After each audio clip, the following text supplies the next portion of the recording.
আল্লাহ পাক রব্বুল আলামিনের দরবারে শুকরিয়া আদায় করছি। আল্লাহ আমাদেরকে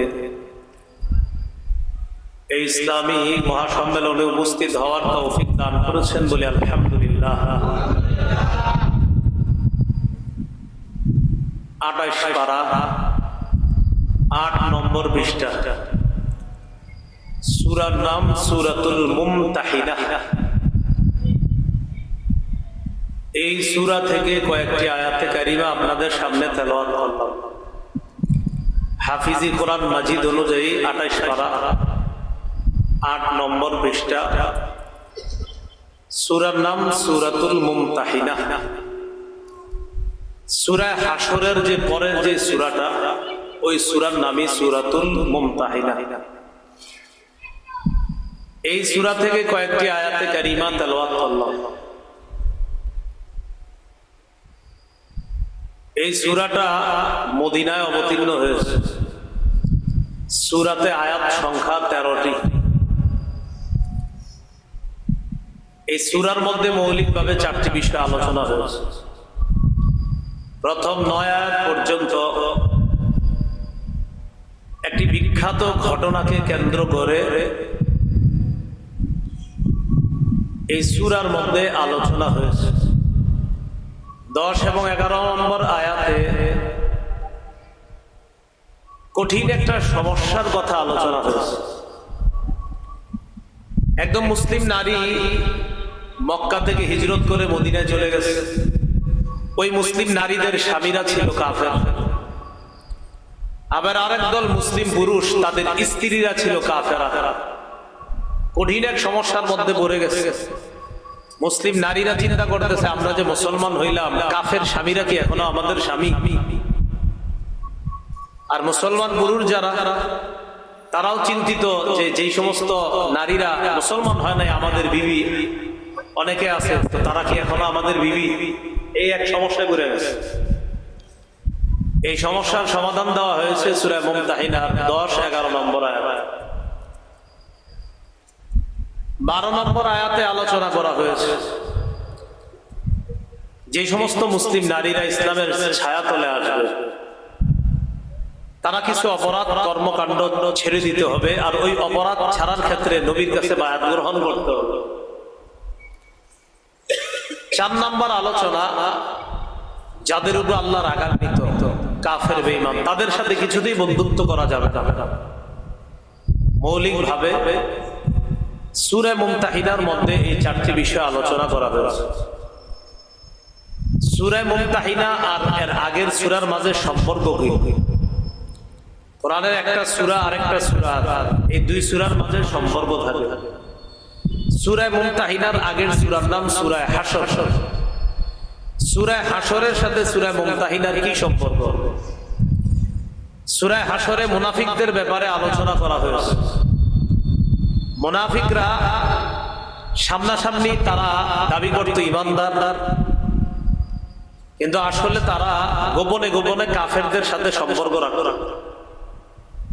সূরা মুমতাহিনার মধ্যে আল্লাহ মুমিনদেরকে সরাসরি নিষেধ করেছে, সাবধান, কাফেরদের সাথে কোনো ধরনের সম্পর্ক রাখবা না, বন্ধুত্ব করবা না, গোপনে কোনো সম্পর্ক তাদের সাথে করবা না।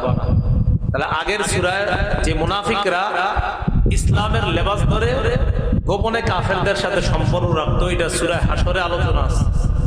সূরা মুমতাহিনায় আল্লাহ মুমিনদেরকে নিষেধ করে দিলেন, সাবধান, গোপনে গোপনে কাফেরদের সাথে সম্পর্ক রাখবা না। সূরা মুমতাহিনা নাম কেন সূরাতুল মুমতাহিনা?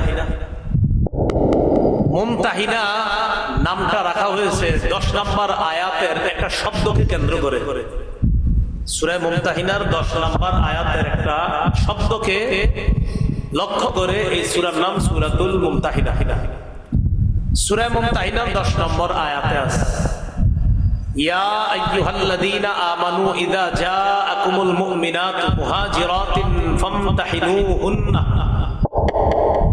হে ঈমানদারগণ, তোমাদের কাছে যখন মুমিনরা হিজরত করে আসবে তখন তাদেরকে পরীক্ষা করবা।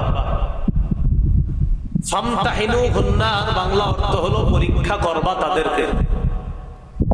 ফামতাহিনু এর ক্রিয়া মূল হলো ইমতিহান। ইমতিহান অর্থ পরীক্ষা করা। ইমতিহানের ইসমে ফাইল ওয়াহিদ মুআন্নাসের সিগা হলো মুমতাহিনা। অতএব সূরাতুল মুমতাহিনা অর্থ হলো পরীক্ষাকারী সূরা। কি কারী সূরা? পরীক্ষাকারী সূরা। কেউ কেউ বলেন এই সূরার নাম সূরাতুল মুমতাহানা, প্রসিদ্ধ নাম হলো সূরাতুল মুমতাহিনা, হায়ের নিচে জের। কেউ কেউ বলেন না, এটার নাম সূরাতুল মুমতাহানা, হায়ের উপর জবর। মুমতাহিনা যদি হয় তাহলে এটার নাম হবে ইসমে ফাইল ওয়াহিদ মুআন্নাসের সিগা, অর্থ হবে পরীক্ষাকারী সূরা। আর যদি মুমতাহানা হয় তখন এটার উদ্দেশ্য হবে এটা ওয়াহিদ মুআন্নাস ইসমে মাফউলের সিগা। এর অর্থ হবে যাকে পরীক্ষা করা হয়, যেই নারীকে পরীক্ষা করা হয়।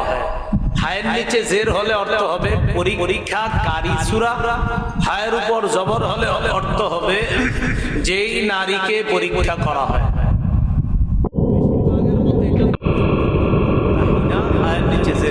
তো যারা বলে মুমতাহানা তখন উদ্দেশ্য হবে এই সূরার মধ্যে নারীদেরকে পরীক্ষা করা হবে। অর্থাৎ মুমতাহানা অর্থ হবে যেই নারীকে পরীক্ষা করা হয়। সূরা আল্লাহ শুরু করেছেন ইয়া আইয়ুহাল্লাযীনা আমানু লা তাত্তাখিযু আদুওয়ি ওয়া আদুওয়াকুম আউলিয়া তুলকুনা ইলাইহিম বিল মাওয়াদ্দা ওয়া ক্বাদ কাফারু বিমা জাআকুম মিনাল হক يخرجون الرسول وإياكم أن تؤمنوا بالله ربكم إن كنتم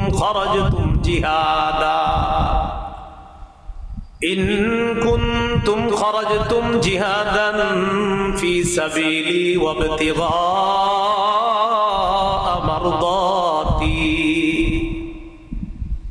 অনুবাদটা আমি শুরু করি কোত্থেকে দেখেন। এই যেখানে এসে আমি আয়াতের তেলাওয়াতটা শেষ করলাম, এখান থেকে অনুবাদটা শুরু করব। তাহলে লম্বা একটা অংশ পড়ার পর অনুবাদ শুরু করতেছে। ইন কুনতুম খরাজতুম জিহাদান ফি সাবিলি ওয়াবতিগা মারদাতি, যদি তোমরা আমার রাস্তায় জিহাদ করার ইচ্ছা করে থাকো আর আমার সন্তুষ্টি কামনা করে থাকো, যদি তোমরা আমার রাস্তায় জিহাদ করার ইচ্ছা করে থাকো এবং আমার সন্তুষ্টি কামনা করে থাকো, তাহলে হে ঈমানদারগণ। এবার অনুবাদ সূরার শুরুতে এসে গেলাম। লম্বা একটা অংশ তেলাওয়াত করার পর অনুবাদের সূচনা করলাম। যদি তোমরা আমার রাস্তায় জিহাদ করার ইচ্ছা করে থাকো এবং আমার সন্তুষ্টি কামনা করে থাকো, তাহলে হে ঈমানদারগণ। এ হলো সূরার শুরু। ইয়া আইয়ুহাল্লাযীনা আমানু, হে ঈমানদারগণ। হে ঈমানদারগণ কি? অনুবাদটা শুরু করলাম কিভাবে? যদি তোমরা আমার রাস্তায় জিহাদ করার ইচ্ছা করে থাকো এবং আমার সন্তুষ্টি কামনা করে থাকো, হে ঈমানদারগণ, তাহলে তোমরা আমার শত্রু আর তোমাদের শত্রুদেরকে বন্ধু হিসাবে গ্রহণ করো না। তাহলে আল্লাহ কি বললেন? তোমরা আমার শত্রু এবং তোমাদের শত্রুকে বন্ধু হিসাবে গ্রহণ করো না। আল্লাহ বললেন আমার শত্রু এবং তোমাদের শত্রু। এখানে আমার শত্রু আর তোমাদের শত্রু দ্বারা কি উদ্দেশ্য? উদ্দেশ্য হলো কুফফার মক্কা, মক্কার কাফেররা। আয়াত দ্বারা বোঝা যায় মক্কার কাফেররা আল্লাহরও শত্রু, ঈমানদারদেরও শত্রু। তো আল্লাহ বলতেছেন তোমরা যদি আমার রাস্তায় জিহাদ করার ইচ্ছা করো এবং আমার সন্তুষ্টি কামনা করে থাকো, তাহলে হে ঈমানদারগণ, আমার শত্রু আর তোমাদের শত্রুকে বন্ধু হিসাবে গ্রহণ করো না। এই সূরার প্রেক্ষাপটটা কি? রাসূলুল্লাহ সাল্লাল্লাহু আলাইহি সাল্লাম মক্কা বিজয়ের পূর্বে কিছু কিছু সাহাবায়ে কেরামের সাথে পরামর্শ করে মক্কা বিজয়ের উদ্দেশ্যে রওনা করার আগে নবী আস্তে ধীরে প্ল্যান করতেছিলেন যে অচিরেই মক্কায় রওনা করব। এই যে প্ল্যান করলেন আল্লাহ রাসূল সাল্লাল্লাহু আলাইহি সাল্লাম খুব গোপনে। রাসূল সাল্লাল্লাহু আলাইহি সাল্লামের মক্কা বিজয়ের উদ্দেশ্যে যাত্রার বিষয়টা সাহাবায়ে কেরামের মধ্যে একজন সাহাবী নাম ছিল হাতিব ইবনে আবি বালতাআ। এই হাতিব ইবনে আবি বালতাআ রাদিয়াল্লাহু তাআলা তিনিও বিষয়টা কোনোভাবে আঁচ করেছেন।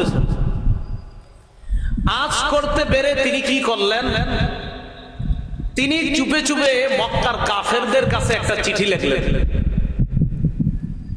কি লিখলেন চিঠির মধ্যে? যে আল্লাহ রাসূল কিন্তু অচিরেই তোমাদের বিরুদ্ধে অভিযান পরিচালনা করার জন্য রওনা করবে। এই জাতীয় একটা চিঠি লেখা গোপনে মক্কার উদ্দেশ্যে পাঠায় দিয়েছে। খুব মন দিয়ে শুনেন, সাহাবীর ব্যাপারে যেন কোনো ধরনের খারাপ চিন্তা চেতনা মনে না আসে। তো যিনি লেখলেন চিঠিটা তার নাম হাতিব ইবনে আবি বালতাআ। তিনি চিঠিটা পাঠিয়ে দিলেন কোথায়? মক্কার উদ্দেশ্যে। চিঠি যখন তিনি পাঠাইলেন, একজন নারীর মাধ্যমে পাঠাইলেন। এই নারী ছিল গায়িকা, ঘুরা ঘুরা গান গাইতো। ঐতিহাসিক গ্রন্থের কেউ কেউ তার নাম লেখছে, নারীর নাম ছিল সারা। তার কাছে চিঠিটা দিয়ে দিচ্ছি, তুমি মক্কার অমুক অমুক লিডারের কাছে চিঠিটা পৌঁছায় দিবে। আল্লাহ পাক রব্বুল আলামিন এই বিষয়টা রাসূলুল্লাহ সাল্লাল্লাহু আলাইহি সাল্লামের কাছে জানায়া দিলেন যে আপনার সাহাবীদের মধ্য থেকে একজন গোপন সংবাদটা একজন নারীর মাধ্যমে মক্কার উদ্দেশ্যে অলরেডি প্রেরণ করে দিছে একটা চিঠির মধ্যে লেখা। আপনি তাড়াতাড়ি ওই নারীকে আটকের ব্যবস্থা করেন।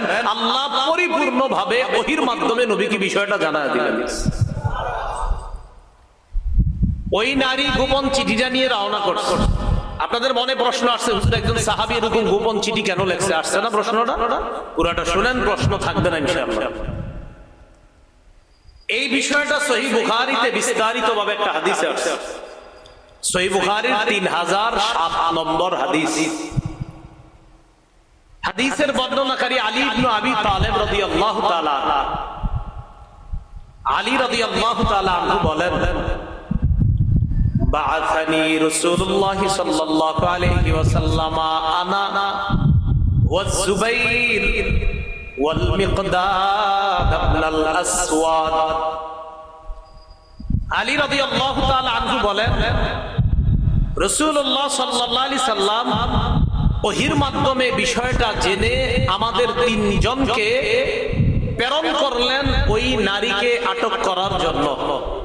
কোন তিনজন? এই তিনজনের নাম যদি পারেন একটু কষ্ট করে মনে রাখবেন। বলেন, আলী, জুবাইর, মিকদাদ রাদিয়াল্লাহু আনহুম। কয়জন নাম বললাম? তিনজন। আলী, জুবাইর, মিকদাদ। তো হযরত আলী বলেন, বাআসানি রাসূলুল্লাহ সাল্লাল্লাহু আলাইহি সাল্লাম আনা, নবী আমাকে পাঠাইলেন, মানে আমি আলীকে পাঠাইলেন। ওয়া জুবাইর এবং জুবাইরকে পাঠাইলেন। ওয়াল মিকদাদ ইবনুল আসওয়াদ, আর মিকদাদ ইবনুল আসওয়াদকে পাঠাইলেন। আমাদেরকে পাঠানোর প্রাক্কালে আল্লাহ রাসূল সাল্লাল্লাহু আলাইহি সাল্লাম বললেন, ইনতালিকু, তোমরা তাড়াতাড়ি রওনা করো।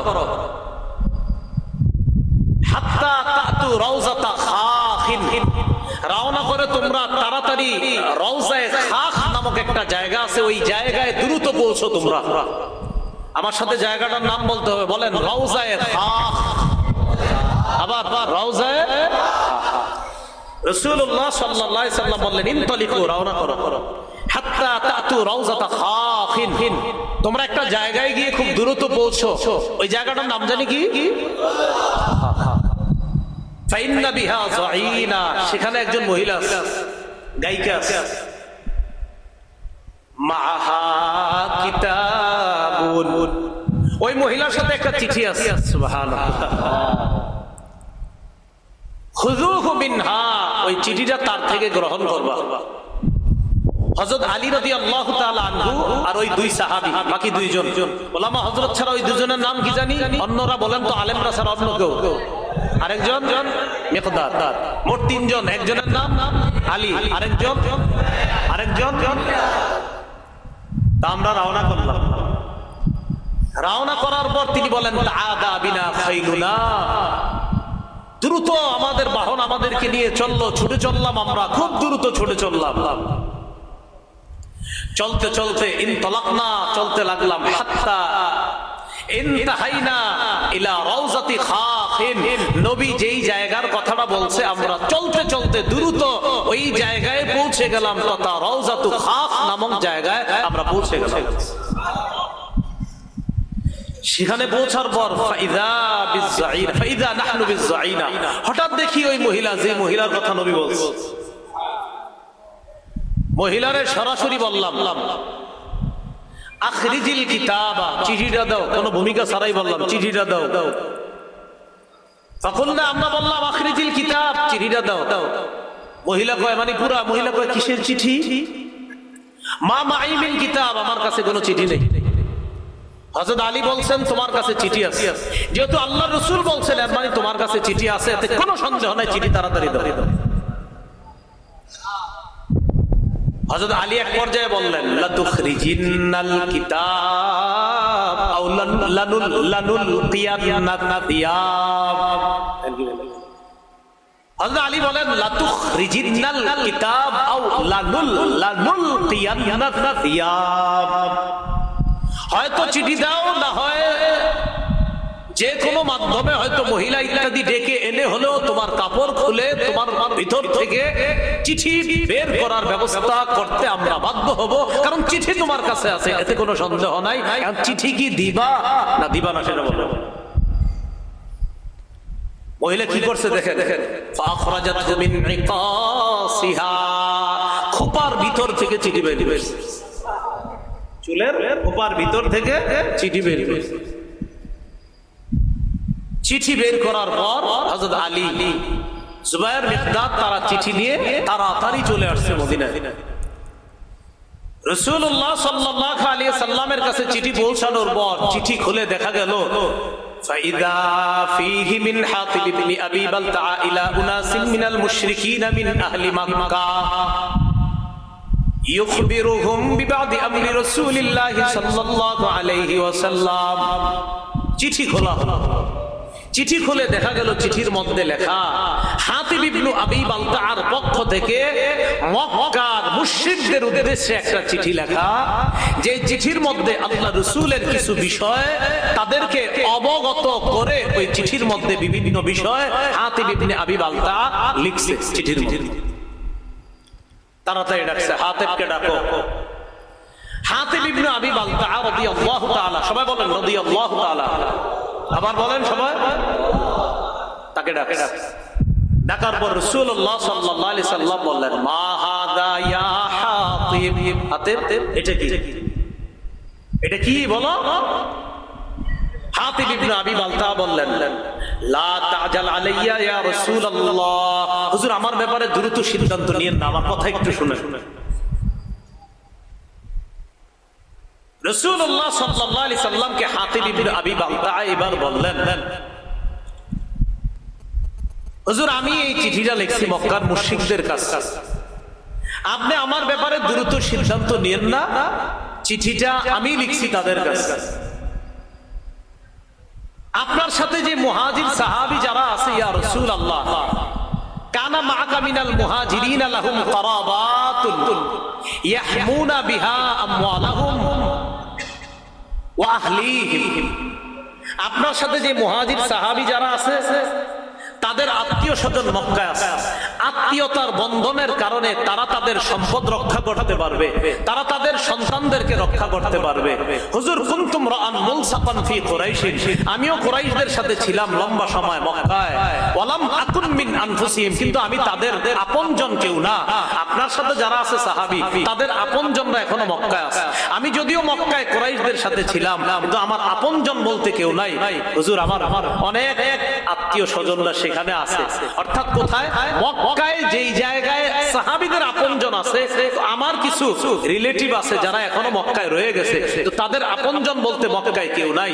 আমি চিন্তা করলাম আমি যদি একটা চিঠি লিখি, এই চিঠি লেখার কারণে আমি চিন্তা করলাম আমি এই ইচ্ছা করলাম ইদফাতা যালিকা মিনান নাসাবি ফীহিম, যেহেতু আমার বংশের কোনো সম্পর্ক নাই, তাই আমি চিন্তা করলাম একটা চিঠি লিখি। আমি একটা চিঠি লিখলে তাদের সাথে একটা ভালো সম্পর্ক হবে। ইয়াহমুনা বিহা তখন তারা আমার পরিজন পরিবারের যে কয়েকজন আছে তাদেরকে তারা রক্ষা করবে। কারণ আপনি যখন মক্কায় যাবেন, যাওয়ার পর যখন তাদের বিরুদ্ধে লড়াই করবেন, হুজুর আমার তো ইয়াকিন আপনাকে আল্লাহ বিজয় দান করবেন, কিন্তু তখন তো আমার আত্মীয় স্বজন যারা আছে তারাও বিপদে পড়বে। আমি শুধু তাদেরকে বিপদ থেকে উদ্ধার করার জন্য কাফেরদের সাথে শুধুমাত্র এতটুকু একটু খাতির করতে চাইছিলাম। এটা চিঠি লিখে, এটা বলার পর নবীজি বললেন, হুজুর বিশ্বাস করেন মা ফাআলতু যালিকা, আমি এটা এই কারণে করি নাই কুফরন যে আমি কাফের হয়ে গেছি, ওয়ালা ইরতিদাদান আমি দিন থেকে বের হয়ে মুরতাদ হয়ে গেছি এই জন্য আমি করি নাই, ওয়ালা রিদান বিল কুফরি বাদাল ইসলাম আমি ইসলাম গ্রহণ করার পর আবার কুফরিকে পছন্দ করে নিয়েছি, বিষয়টা এমন না। তাহলে আমি কাফেরও হই নাই, আমি মুরতাদও হই নাই, আমি ইসলাম গ্রহণ করার পর কাফের হয়ে গেছি, বিষয়টা এমন না হুজুর। শুধুমাত্র একটা চিঠি দিলে যদি তারা আমার প্রতি একটু সহানুভূতি প্রদর্শন করে, আমার যে সন্তান আদি আছে তাদেরকে অন্তত যদি একটু রক্ষা করে, এই জন্য একটা চিঠি লিখছিল। নবীজি তার পুরো বক্তব্য শুনা সাহাবীদেরকে লক্ষ্য করে বললেন, লাকাদ সাদাকাকুম, এই শোনো হাতেব যা বলছে সত্য কথা বলছে। কি বলছে? সত্য কথা। হযরত ওমর ফারুক রাদিয়াল্লাহু তাআলা আনহু বললেন, দানি আদরিব উনুকা হাযাল মুনাফিক, হুজুর আমার একটু সুযোগ দেন আমি ওর গলাটা উড়িয়ে দিই। এই মুনাফিক বলছে, এই মুনাফিক। আল্লাহ রাসূল বললেন, ওমর সাবধান, কদ শাহিদা বাদরা, আমার এই সাহাবী হাতেব বদরের যুদ্ধে অংশগ্রহণ করছে। তুমি জানো বদরের সাহাবীদের ব্যাপারে আল্লাহ কি বলছে? আল্লাহ বলছে, ইমালু মা শিতুম, তোমাদের যা মন চায় তোমরা তা করো। ও বদরের অংশগ্রহণকারী সাহাবীরা, তোমাদের যা মন চায় তা করো। কদ গফারতু লাকুম, আমি তোমাদেরকে maaf করে দিয়েছি। তো হাতিব ইবনে আবি বালতার এই ব্যাপারটা মাথায় রাখবেন, উনি কুফরিও করে নাই, উনি মুরতাদও হয়ে যায় নাই, উনি ইসলাম গ্রহণ করার পর কুফরিকে পছন্দ করে নিয়েছে, বিষয়টা এমনও না। উনি আসলে ওনার এই জায়গায় বুঝতে একটু ভুল হয়েছে, উনি মনে করছে এটা দিলাম আর এতে আর কি হবে। ঐতিহাসিকগণ লেখছেন ওনার ইয়াকিন ছিল বিজয় তো আল্লাহ নবীরই দিবে। কেন? কারণ আল্লাহ তো আগেই বলছে, ইন্না ফাতাহনা লাকা ফাতহাম মুবিনা, কোরআনের এই আয়াত প্রমাণ করে যে আল্লাহ নবীর হাতেই এই মক্কার বিজয় দান করবেন। উনি ইয়াকিনের কারণে একটা চিঠি লিখছে যে কাফেররা তোমরা আমার চিঠি পাওয়ার পর যতই উল্লাসিত করো, বিজয় কিন্তু আল্লাহ নবীরে দান করবে। এটা ওই সাহাবীরও ইয়াকিন ছিল। তা আল্লাহ নিষেধ করে দিলেন, না এই জাতীয় বন্ধুত্ব করা যাবে না। বুঝে আসছেন? এবার এটাই বলতেছে।